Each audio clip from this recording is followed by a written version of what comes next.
శ్రీమాత్రే నమ. జయ గురు దత్తాత్రేయ నమ.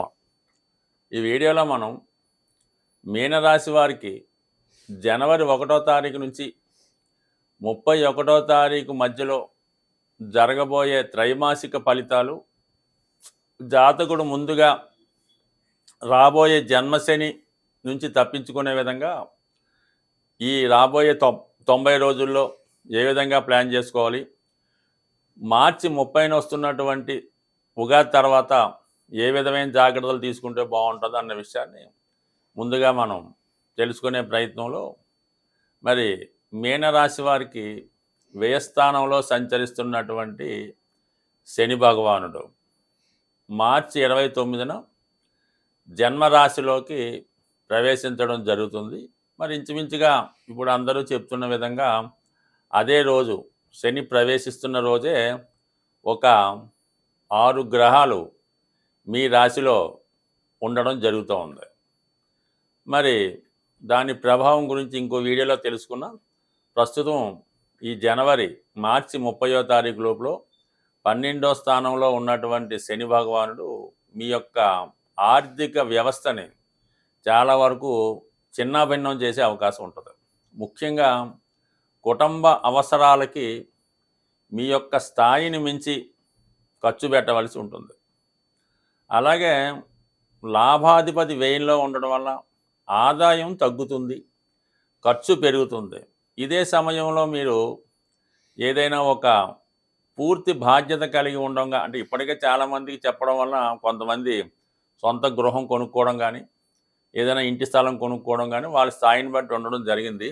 ఎప్పటికైనా మీరు సొంత గృహం కానీ ఏదైనా నివాస స్థలం కానీ కొనుక్కోకుండా ఉంటే, మరి ఈ మార్చి నెలాఖరు లోపల ఏదో విధంగా మీ దగ్గర అసలు కొద్దిపాటి ధనం ఉన్నా సరే, ఏదో విధంగా అప్పు చేసైనా సరే, న్యాయమైన వడ్డీకి ఒక స్థిరాస్తి కొనుక్కోవడం వల్ల దాని యొక్క వాయిదాలు చెల్లించడంలో మీకు ఈ కష్టమంతా కూడా ఇంకా మీకు 5 సంవత్సరాల పాటు ఈ యొక్క శని యొక్క ప్రభావం ఉంటుంది. కాబట్టి మరి ఈ విధంగా మీరు బాధ్యత పెంచుకుంటే టైట్ ఏర్పడి మిగతా పరిస్థితులు అనుకూలంగా ఉండి, మరి మనకి ఏలినాడు శని పూర్తయ్యే సందర్భానికి మీరు కొన్నటువంటి స్థిరాస్తి ఖచ్చితంగా రెట్టింపు అయ్యే అవకాశం ఉంటుంది. కాబట్టి ఆ విధంగా ప్లాన్ చేసుకోండి.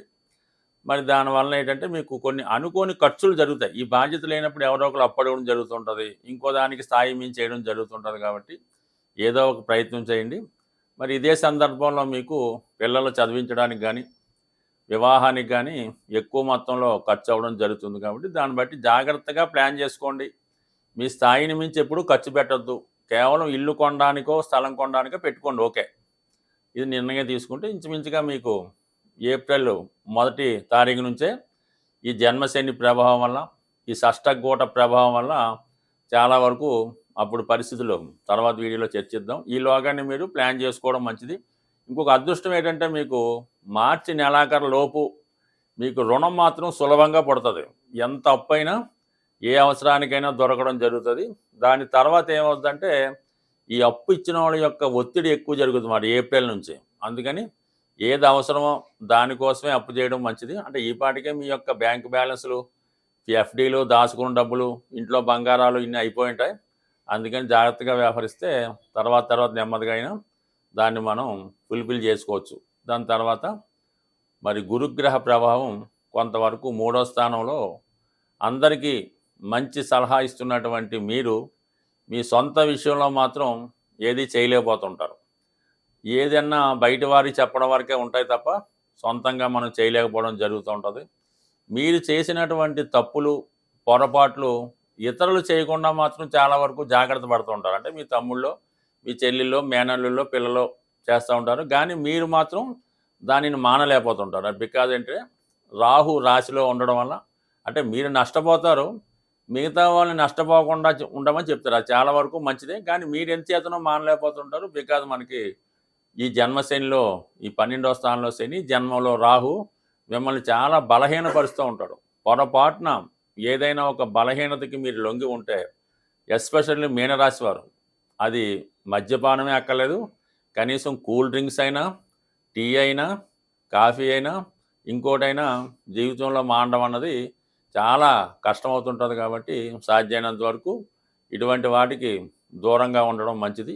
బట్ ఏదైనా ఫిబ్రవరి 4వ తారీఖు తర్వాత ఈ గురువు రుజుమార్గంలోకి రావడం వల్ల మిమ్మల్ని మీరు కంట్రోల్ చేసుకునే శక్తి రావడం జరుగుతూ ఉంటుంది. అంటే ఏదన్నా ఇతరులకు చెప్పడం, మీరు కూడా దాన్ని పాటించి ఒక మంచి మార్గదర్శిగా, ఒక కార్యదక్షకుడుగా, 10 మందికి మంచి చెప్పే ఒక బోధకుడుగానో, ఉపాధ్యాయుడిగానో మీ యొక్క జీవితం నడుస్తూ ఉంటుంది. దాన్ని మీరు కూడా సంస్కరించుకొని, మిమ్మల్ని మీరు సంస్కరించుకొని, ఇతరుల్ని సంస్కరించే విధంగా మీ జీవితం నడుస్తూ ఉంటుంది. ఫర్ ది సేమ్ టైం ఉద్యోగం మారడానికి మీరెంతకాలంగా చేస్తున్నటువంటి ప్రయత్నాలు ఫిబ్రవరి 4 తర్వాత అవి కార్యరూపం దాల్చడం జరుగుతుంది.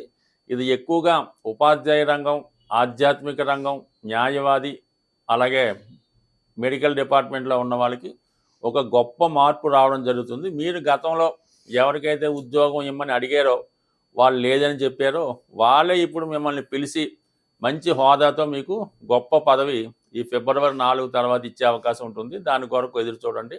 ముఖ్యంగా విదేశంలో ఉన్నటువంటి పిల్లలు, చదువుకున్న పిల్లలు కానీ, అక్కడ చదువు పూర్తి చేసి ఉద్యోగం కొరకు ఎదురు చూస్తున్నటువంటి నిరుద్యోగులు కూడా మీకు ఈ ఫిబ్రవరి నెలలో, అంటే ఫిబ్రవరి నెల 4వ తారీఖు తర్వాత మీ యొక్క స్థాయికి తగ్గట్టుగా ఏదో ఒక ఉద్యోగం లభించే అవకాశం ఉంటుంది. కాబట్టి సాధ్యమైనంత వరకు అక్కడ విద్యార్థులు ఎటువంటి ఆందోళన పడకుండా కొద్ది రోజులు, ఒక నెల రోజులు వెయిట్ చేస్తే మీ యొక్క సమస్యకి తగిన పరిష్కారం అన్నది రావడం జరుగుతూ ఉంటుంది. బట్ ఏదైనా మీనరాశి వారు చిన్న విషయానికి కూడా ఎక్కువ ఆందోళన పడుతుంటారు. కాబట్టి ఎక్కువ ఆందోళన చెందకుండా ధైర్యంగా ఉండడం వల్ల భగవంతుని యొక్క అనుగ్రహం ఈ మీనరాశి వారి మీద ఎప్పుడూ కూడా సంపూర్ణంగా ఉంటుంది. అయితే ఏంటంటే వాళ్ళు పూర్తిగా భగవంతుని నమ్మకుండా కొంత ఆ ప్రయత్నం ఈ ప్రయత్నం చేస్తూ ఉంటారు. కాబట్టి మరి మీరు ప్రయత్నం చేస్తున్నంతకాలం భగవంతుడి సహకారం లభించదు. కాబట్టి పూర్తిగా దైవం మీద భారం వేసి మీ ప్రయత్నం మీరు చేయండి, కంపల్సరీగా సక్సెస్ అవ్వడం జరుగుతూ ఉంటుంది.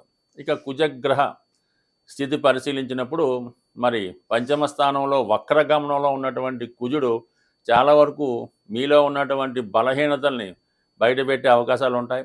ముఖ్యంగా ప్రేమ విషయాల్లో ఆత్మీయులు, ప్రేమికులు ఏదో ఒకగా డిసప్పాయింట్మెంట్ పొందే అవకాశం ఉంది. మరి మీరు ఎవరినైతే ఇష్టపడి పెళ్లి చేసుకుందాం అనుకుంటున్నారో వారికి వేరే వివాహం కుదరడం వల్ల, వేరే అవకాశం వల్ల దూరం అయ్యే అవకాశం ఉంది. అలాగే సరైనటువంటి నిర్ణయం తీసుకోవడం లేకపోవడం వల్ల కొంత కన్ఫ్యూజన్ ఏర్పడే అవకాశం ఉంది. ముఖ్యంగా స్పెక్యులేషను, జోదం, రేసులు, ప్యాకెట్ లాంటి వాటిలో చాలా ఇబ్బందికర పరిస్థితులు వస్తాయి. కాబట్టి సాధ్యమైనందుకు దానికి దూరంగా ఉంటే మంచిది. మరి ప్రస్తుతం నీచ స్థితిలో ఉన్నటువంటి కుజుడు జాతకుడు బలహీనతలను బయట పెడతా ఉంటుంది. ఇక మనకి ఈ జనవరి 21 తర్వాత వక్రగమనంలో ఉన్నటువంటి కుజుడు చతుర్థ స్థానంలోకి రావడం జరుగుతుంది. అంటే భాగ్యాధిపతిగా చతుర్థ స్థానంలో ఉండడం వల్ల కొంతవరకు విద్యార్థులు కానీ, మరి వాళ్ళకి ఏదన్నా ఉన్నత విద్య నిమిత్తం వేరే ప్రాంతం వెళ్ళడానికి ఉపయోగపడుతుంది.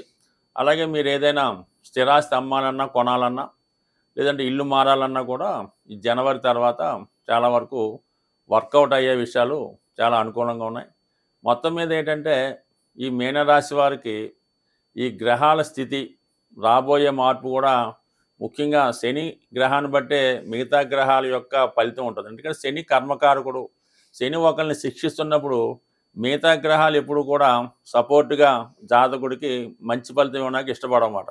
శని అంగీకారం లేకుండా ఏ గ్రహం అన్నా మంచి ఫలితం ఇస్తుంది అంటే అది ఖచ్చితంగా చెడు ఫలితం అయి ఉంటుంది తప్ప మంచి ఫలితం అయితే కాదు. కాబట్టి సాధ్యమైనంత వరకు మరి ప్రస్తుతం శని యొక్క పర్యవేక్షణలో ఉన్నటువంటి అంటే ఒక విధమైనటువంటి సీసీ కెమెరాలో మీ వెనక ముందు శని భగవానుడు అమర్చి ఉన్నాడో, మీరు ఏమాత్రం పొరపాటు చేసినా డైరెక్ట్గా శని దృష్టిలో పడి ఇబ్బంది పడడం జరుగుతుంటుంది. కాబట్టి అతి క్రమశిక్షణగా ఉండడం, ప్రలోభాలకి లొంగకుండా ఉండడం, న్యాయమైన సంపాదన, మితమైనటువంటి ఆహారం ఇవన్నీ పాటించడం వల్ల, సింపుల్గా మీరు జీవితాన్ని పూర్తి చేసుకోవడం వల్ల ఖచ్చితంగా మీకు శని యొక్క అనుగ్రహంతో మీ జీవితం సంపూర్ణంగా సుఖమై మీకున్నటువంటి బలహీనతల నుంచి బయటపడి ఒక మంచి వ్యక్తిగా మీనరాశి వాళ్ళు ఎలా ఉంటారో ఆ విధంగా ఉండే అవకాశం ఉంటుంది. స్వస్తి.